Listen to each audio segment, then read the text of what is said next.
Hello ಎಲ್ರಿಗೂ ನಮಸ್ಕಾರ. ಚಿತ್ತಾಸ್ ಕಿಚನ್ಗೆ ಸ್ವಾಗತ. ಮಾನ್ಸೂನ್ ಸೀಸನಲ್ಲಿ ಬಿಸಿ ಬಿಸಿಯಾಗಿರೋ ಬಜ್ಜಿ ವಡ ಮಾಡಿಲ್ಲ ಅಂದರೆ ಹೇಗೆ ಅಲ್ವಾ? ಬನ್ನಿ ಇವತ್ತು monsoon special sweet corn pakoda ಮಾಡೋಣ. ಇದಕ್ಕೆ ನಾನಿಲ್ಲಿ 1 ಕಪ್ಪಷ್ಟು ಸ್ವೀಟ್ ಕಾರ್ನ್ನ ಹಾಕ್ಕೊಳ್ತಾ ಇದ್ದೀನಿ.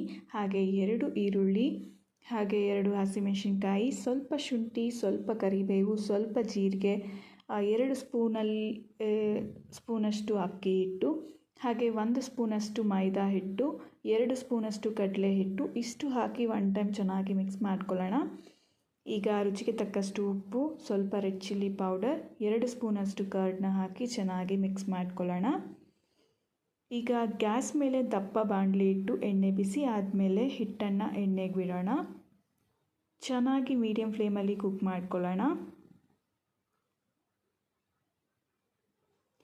ಈಗ ಕ್ರಿಸ್ಪಿ ಆ್ಯಂಡ್ ಟೇಸ್ಟಿ ಆಗಿರೋ ಸ್ವೀಟ್ ಕಾರ್ನ್ ಪಕೋಡ ರೆಡಿ. ಇದ್ರ ಜೊತೆಗೆ 1 ಕಪ್ ಟೀ, ಹಾಗೆ ಹೊರಗಡೆ ಜೋರಾಗಿ ಮಳೆ ಬರ್ತಿದ್ರೆ ಆಹಾ, ಅದ್ರ ಫೀಲೇ ಬೇರೆ ಅಲ್ವಾ? ಇದೇ ರೀತಿ ಸಿಂಪಲ್ ರೆಸಿಪಿ ಜೊತೆ ಮತ್ತೆ ಬರ್ತೀನಿ. Thank you.